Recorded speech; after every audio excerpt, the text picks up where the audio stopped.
मध्य क्षेत्र से बीजेपी को भारी बढ़त मिली है और 36 में से 31 सीट पर बीजेपी ने जीत दर्ज की है।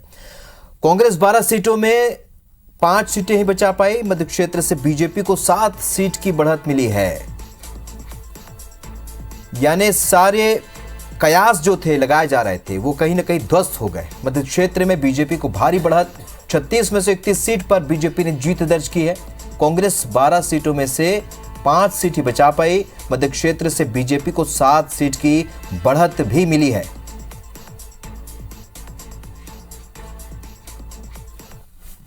ब्रिजेश जैन हमारे सहयोगी और ज्यादा जानकारी के साथ इस खबर पर हमारे साथ भोपाल से लाइव जुड़ रहे हैं। ब्रिजेश, मध्य क्षेत्र खास तौर पर हम उसकी बात करें तो यहां पर बीजेपी का डंका बजता दिखा है। 36 में से 31 सीट और जैसे तमाम तरह के कयास लगाए जा रहे थे उससे बेहतर प्रदर्शन यहां पर बीजेपी ने किया। क्या प्रमुख मुद्दे रहे? हालांकि लाडली बहना योजना और शिवराज सिंह चौहान खुद एक बड़ा मुद्दा रहे।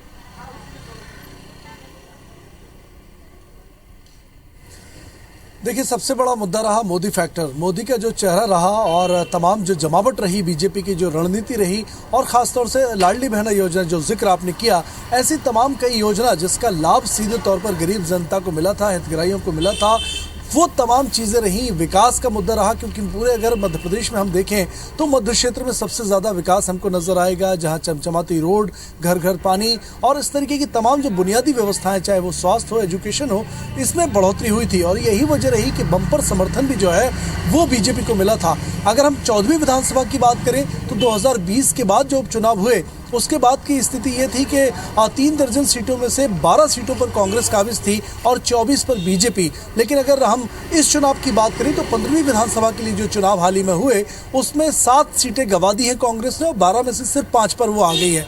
5 सीटें भी वो हैं, भोपाल की 2 सीटें हैं, हरदा की 2 सीट है और रायसेन जिले की एक जो सिलवानी सीट है वहां से ही कांग्रेस जीत सकी है। बाकी की जो अदर 7 सीटें थी वो कांग्रेस ने गंवाई हैं, जिसमें भोपाल की दक्षिण पश्चिम सीट थी जहां से पूर्व मंत्री पीसी शर्मा जो 4 बार से विधायक थे वो चुनाव लड़ रहे थे, लेकिन बीजेपी के प्रत्याशी ने उनको 14,000 वोटों से हरा दिया। इसी तरह की 7 अलग अलग सीटें हैं। विदिशा की मेन शहर की जो सीट है, शिवराज सिंह चौहान ने अपने खास व्यक्ति को मैदान में उतारा था, उन्होंने भी अजय टंडन ने जीत दर्ज की है। तो इसी तरीके से देखिए, बीजेपी को भारी समर्थन मध्य क्षेत्र से मिलता हुआ नजर आया है। बिल्कुल, और ये बढ़त ये बताती है कि कहीं ना कहीं शिवराज सिंह चौहान के कार्यों को, यहाँ पर विकास कार्यों को पसंद किया गया। मोदी फैक्टर एक बड़ा इसमें काम किया है। ब्रिजेश, इस जानकारी के लिए बहुत शुक्रिया आपका। तो आपको बता दें कि लगातार लगातार हमारे सहयोगी बने हुए हैं। ब्रिजेश, आपसे ये भी जानना चाहेंगे क्योंकि यहाँ पर हमने लाडली बहना योजना का जिक्र किया, प्रधानमंत्री मोदी भी एक बड़ा फैक्टर मध्य प्रदेश में साबित हुए। छत्तीसगढ़ में भी जो बेहतर परिणाम, 3 राज्यों में मोदी फैक्टर ने बहुत तरीके से और अच्छे तरीके से काम किया। लेकिन ये मुद्दे के अलावा वहाँ आम जन में अब इस जीत के बाद क्या प्रतिक्रिया मिली?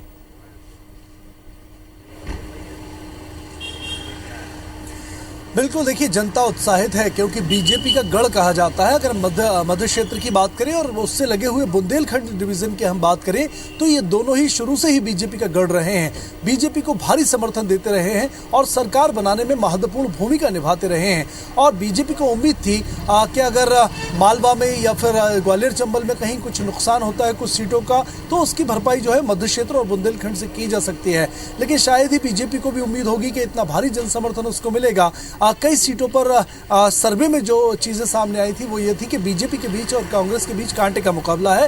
होशंगाबाद की कुछ सीटों पर निर्दलीय फैक्टर थे और इसी जगह अगर हम हरदा की बात करें तो कुछ जगहों पर जो है आम आदमी पार्टी भी पूरी दम से लड़ रही थी। माना जा रहा था कि 1-2 सीटें जो है वो सिंगरौली और हरदा में आम आदमी पार्टी झटक सकती है, लेकिन आम आदमी पार्टी कहीं दिखाई नहीं दी।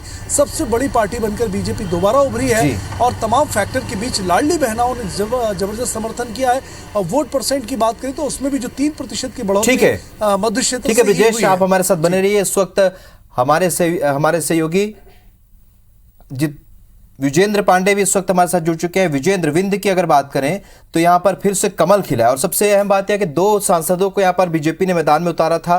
स्वतंत्रता से गणेश सिंह और रीति पाठक को सीधी से उतारा था।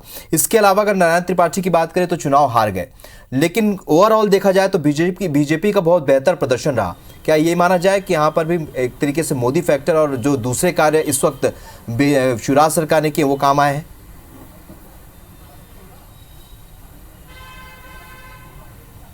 जी हाँ राहुल, एंटी इनकम्बेंसी की जिस वेव का अंडर करंट का जिक्र किया जा रहा था या कांग्रेस की गारंटियों की बात थी, तो इन पर मोदी मैजिक यहाँ पर या लाडली बहना की जो लहर है वो भारी पड़ी। और विंध्याचल जहाँ से पूर्वानुमान के मुताबिक ऐसा था कि आउट परफॉर्म करेगी इस बार, यहाँ पर बेहतर करेगी कांग्रेस। पिछले चुनाव में चूँकि यहाँ से कांग्रेस के तमाम दिग्गज हार गए थे, चुरहट से अजय सिंह राहुल ही चुनाव हार गए थे।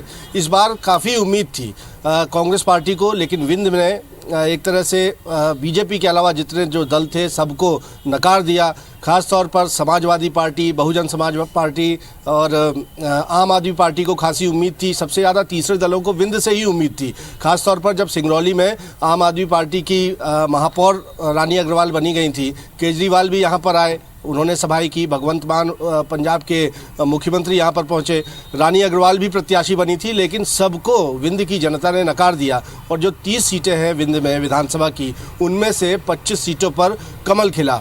रीवा जो कि विंध्य का मुख्यालय है, यहाँ पर 8 में से 7 सीटों पर भारतीय जनता पार्टी की जीत हुई है। इसके अलावा जब सतना की हम बात करते हैं, 7 विधानसभा की सीटें हैं।